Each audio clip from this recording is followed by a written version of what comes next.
What's going on YouTube? It's your boy Wormy, and I'm coming at you with another video. And there's been some hubbubaloo going on in regards to Square Enix. Now, Square Enix has been super successful as of late. That's just the reality of things going on.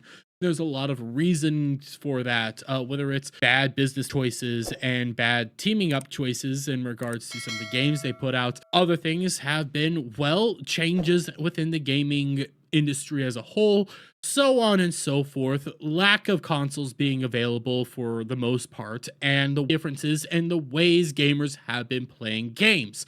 So when you see a report come out such as this one, it's not really a shocker. Square Enix president reveals Final Fantasy 16 and Final Fantasy 7 Rebirth did not meet profit expectations. Now, there's a lot of people coming out here trying to indicate that this means that the games were flops. No, if you actually take note of the second to last word there, profit.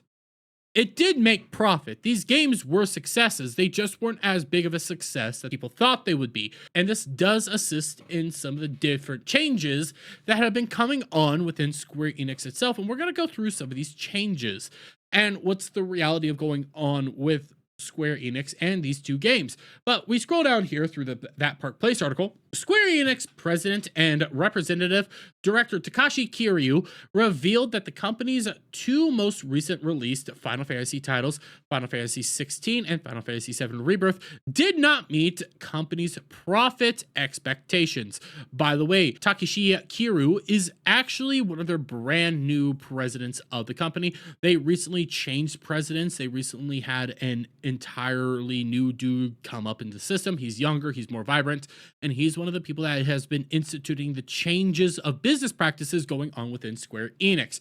But we'll continue. In a document outlining the company's financial results briefing that was held in May, but only published today, Kiryu shared in the HD Games sub-segment was released multiple new titles, including major titles such as Final Fantasy 16 and Final Fantasy 7 Rebirth, but profit unfortunately did not meet our expectations. He later detailed, despite the releases of Foam Stars and Final Fantasy VII Rebirth in Q4, initial sales were not as strong as expected, in addition to which an impairment was made to the content production account, resulting in operating losses. The company had an operating loss of 8.1 billion yen or 5.7 million US dollars. Now, they've been struggling for a while now. Let's not get this twisted. Square Enix has made awful business choices, awful business practices, decided to go down a very specific route that they are turning around. They have since stated that, yes, they are getting out of a lot of the choices that they have made. They're divesting from the West. They're focusing more inwards and more targeting more Japanese gamers over world gamers, because here's the key thing for a lot of gamers out there and a lot of JRPG fans or fans of Eastern games. Western audiences like it more when you're targeting Japanese gamers and Japanese players, because we realize that that's your guys' culture, and then we like to experience your culture. We don't want you targeting us. We want you targeting your own audience.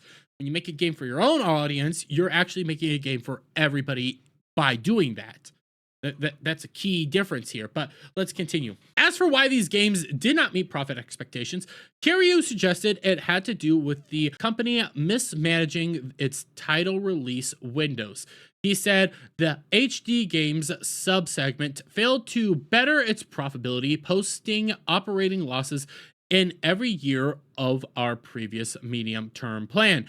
In addition to this, we did not manage our title portfolio across the company as well as we could have, which I believe resulted in an opportunity loss due to cannibalization between our own titles. That I do believe, but on a different note, I do believe part of the problem was in fact mismanagement of the company. And this is the reality of modern day gaming and the reality of console gaming within the current world. A lot of Square Enix games, Final Fantasy is the perfect example of this, was console exclusive. They were one of the pride and joys of Sony. They were one of the key players within Sony. And for a while, they were a part of Nintendo, but then they left Nintendo, became part of Sony, and Sony's been loving them ever since. They've been one of their key players. Final Fantasy VII onwards was predominantly just Sony games, and that was a different era. Console exclusivity was a different era. Modern games require multi-platform at launch. Okay, that's a reality. And a good example of this is actually Final Fantasy 16, because when we come over here to actually like the data of how the PS5's been selling, when it came to Final Fantasy 16's launch, it was actually launched back in 2023. And around that time, when it came out, would have been somewhere in this general vicinity. Okay, what somewhere around here. And the amount of actual PlayStations that were circulating was higher than initial launch back in 2020, but gamers were still having a hard time getting their hands on PlayStation 5s. They were still struggling to access PS5s, and Sony and Square Enix started doing this whole system that was, not only are we going to release games for the PS5, and they started this mainly back in the PS4 era, we're also going to end up releasing those games a few years later out on PC. And a perfect example of this, again, is actually Final Fantasy 16, because very recently, Final Fantasy 16 released on PC and is starting to make money again, is actually starting to produce better revenue, is coming out, making money. It's actually on a good standing within the actual sell charts on Steam. You come down here to this screenshot in particular, you can see it right here at top of the sales charts. It's doing fine. It's making money again. Player base is growing on Steam, but that's more revenue now coming in. But this is not a condemnation of these games. This is a condemnation of Square Enix's previous business practices, which were objectively bad. And they even admitted to as such. Yes, Final Fantasy 16 was hitting some wonderful sales charts, but when you come over here to Niche Gamer, for example, they were also posting some of their biggest losses back in 2023. Come right over here. Square Enix operating income down 78% despite total sales increases. They acknowledge that 16 selling perfectly fine. Maybe not reaching the areas that we want it to be reaching, but it's still selling fine. We're still making profit on it. It's just not making as much profit as we want it to be, but their other areas were hurting. Their other business practices were hurting. And we saw this again when they came out and admitted as such just back in April.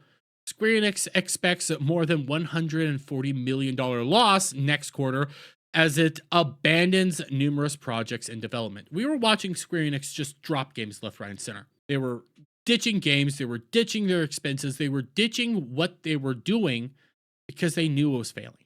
They knew they were having issues. They knew internally stuff was wrong. That's also partially why they brought in their new president, new individuals, and they've completely changed actually how they're going to be doing stuff. And it really mainly started by shutting down almost every Western studio and laying off every Western developer and moving people over to the Eastern development. On top of that, we also had the announcement that they're going to be pursuing very aggressively multi-platform strategies, which is a smarter move on the business side and a much better move in order to get players to actually play your games within the modern era. We're very limited to the amount of actual platforms and consoles people have. Yes, we're coming into the tail end of the life cycle for, say, the Switch. We're nearing the end of the life cycle for Xbox and PlayStation, even though we just got the announcement for the release of PS5 Pro. There needs to be a big old asterisk next to this generation due to COVID and the limitations that came about it. But because of our modern era, because there's more PC gamers, because of all people playing on just so many different platforms, even though exclusivity helps drive sales for consoles, more gamers on different platforms. So targeting all these platforms is a much better sales strategy and allows more money and revenue to actually come in, and Square Enix is now recognizing that. Oh, what else did we have? Square Enix adopts new corporate philosophy of unforgettable experiences after disastrous 70% decline in profit and previous embrace of wokeness with games like Forspoken. Now, they've radically changed what they're even doing with their games. Yes, we have the new Dragon Quest coming out, okay? That's a 3-year-old game. It was been development for over 3 years under old Square Enix regime. This is new Square Enix regime that is just starting to put stuff out. That is just starting to put games into development. This is brand spanking new regime, barely even a year old. So even if Dragon Quest is an issue, has no impact on this modern day regime, shouldn't have any impact, and we have to recognize that this is a different strategy outright. And when you see this and you realize what they're talking about here, they're talking about, we're gonna change what we've been doing. We're gonna change how we've been approaching games. We're gonna change what we're actually putting within our games, and we're gonna focus in on the actual game. We're gonna make sure our games are good. We're gonna make sure our games play well. We're gonna make sure what we do within the game is an actual good story, good gameplay, all around good time, because that helps promote the game. That helps invest gamers into actually spending money on said game, and helps you grow better as well. Focusing in on all these topics actually help benefit the company, and they've been recognizing that. That's why we've been seeing such bad quarters. They recognize they screwed up. They've been admitting they screwed up. They even came out and said, yeah, we're probably going to lose money because we screwed up so drastically. And now we're trying to correct course. We're trying to move the ship in a good direction.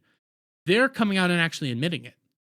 That's why I have such respect for Square Enix. They've been admitting it this entire time, and they've drastically changed everything. And why do they have to change everything? Oh, maybe it's because of dumb things like this. Final Fantasy VII Remake adds black shirt to Tifa to minimize cleavage 4 years after game was released. Now, this was due to their censorship campaign and their censorship group. It was, but it also wasn't, because the censorship group did it within one of the other Final Fantasy VII games, the interlude, I believe it was what it was called, or I could be getting that particular game name wrong, but the one for the PS Vita that then came out later. They censored it in that game, so then they had to go back and fix it here due to canon reasons. So yes, their censorship group was a part of it, but in this instance, it wasn't their fault. It's a huge mess, but because of this story, you had bad press and bad PR come out for Final Fantasy VII Rebirth. Tons of bad stuff that was going around. People were talking all about the censorship group again, and people are still talking about that censorship group, even though all signs point to that censorship group being gone. They keep talking about it because that's bad marketing decisions. That's bad business practices. That's all the things that went into the reason Square Enix is in its mess now. What other decisions might have put us in this position? Forspoken. How did Forspoken do? Oh, it did so well that it shut down the company that was actually connected to. Forspoken studio Luminous Productions has been shut down roughly a few months after Forspoken came out. Yeah, or maybe Crystal Dynamics announces an end to Marvel Avengers game. You know, that very disturbing game starring Kamala Khan. Your Marvel Avengers game starring Kamala Khan. All these were decisions that led us to this point. All of these were decisions that led Square Enix to that awful, awful point, and having to come out here, admit to its investors, admit to gamers, admit to everybody, we screwed up. We've been effing up. We've been having drastically bad performance over and over again. And their response, in my opinion, was perfect.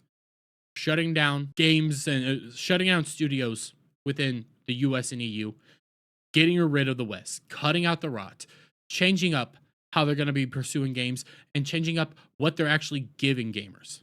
These are all good marks. We can admit that these games didn't perform as well as we did, even if they did make profit.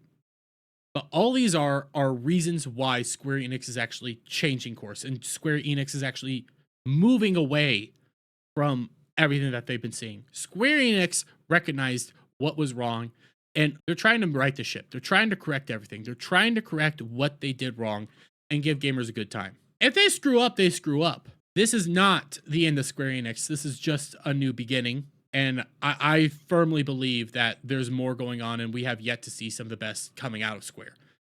But hey, I could be wrong. I'll fully admit it. I could be wrong, but only time will tell. I'm going to leave it there. Let me get your guys' thoughts on all this down in the comments below. If you like this video, please give it a thumbs up, share it out, friends, hit that subscribe button, hit that notification bell for every time I put out a new video live. And I'll see you guys all on the next one. Bye for now.